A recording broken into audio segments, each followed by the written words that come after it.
Hey, what's up, everybody? This is your boy Montre, and I'm doing a video blog.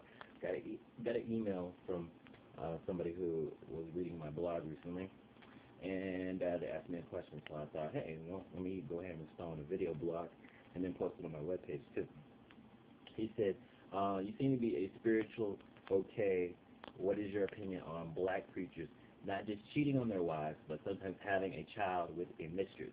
How can they preach Ten Commandments and not live by any of them?" Jesse Jackson begins a list of lustful preachers. Then there is a Bishop Eddie Long. What is your opinion of this fine servant of God? Black preachers are behind bars for killing their wives. What defines religion in the church and black communities? Okay, well, that was just from an email that I received.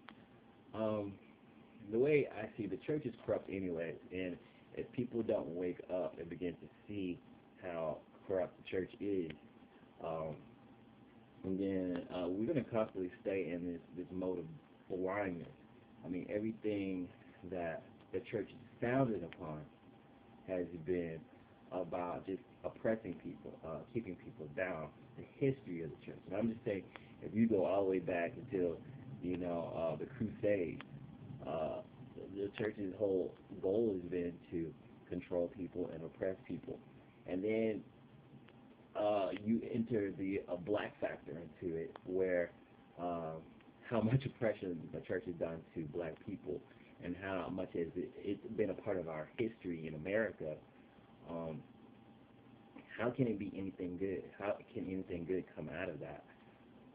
And that's my question to all of you guys. How can anything good come out of the black church? Because it's history of how we were introduced to the black church, how we as black people in America were introduced to it through slavery, through oppression, and how it was made to make us feel less than human.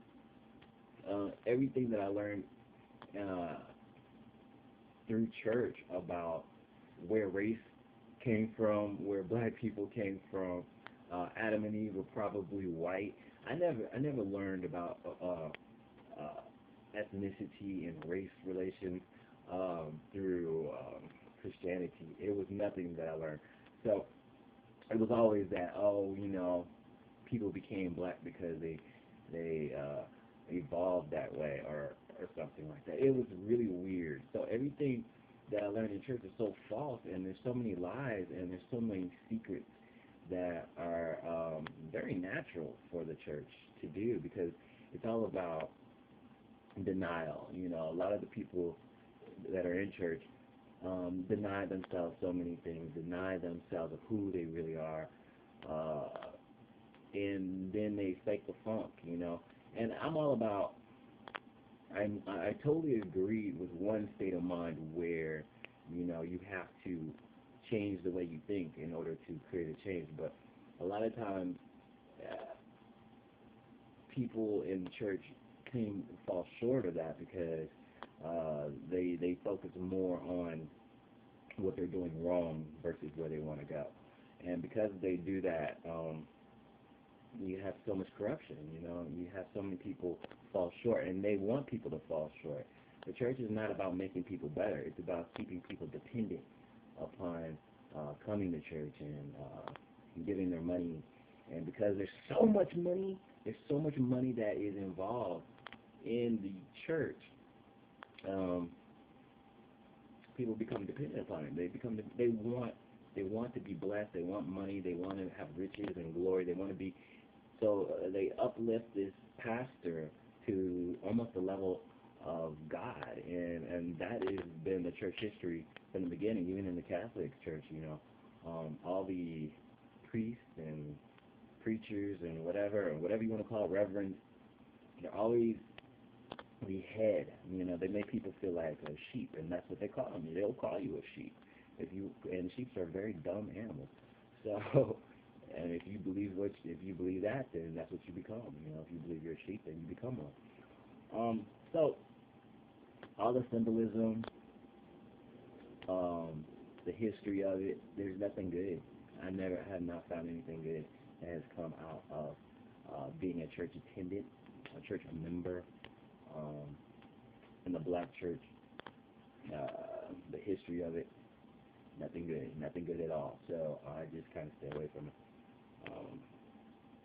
The history of the black church, the money laundering, the money it's corrupt, man. And when people wake up to that fact, then we will start waking up, stop dumping our money in these pimp houses, and start putting our money toward more productive things in the community. And if you look in the poorest communities, look in the worst ghettos and count how many churches you have. And look at those churches and see how big and grandiose they are. And then go to the richest neighborhood and count how many churches are in the richest neighborhood. So there's quite a big difference between the ratio of churches and the socioeconomic development of the neighborhood. So I'm just saying. Anyway, give me your 2 cents on that. How do you feel about the black church and its its evolution in today's world, and give me your 2 cents about that, and how do you feel about it? And is it growing? Is it evolving? Or is it just something that's going to be left behind and with the time? Remember, if you don't do it, then who will?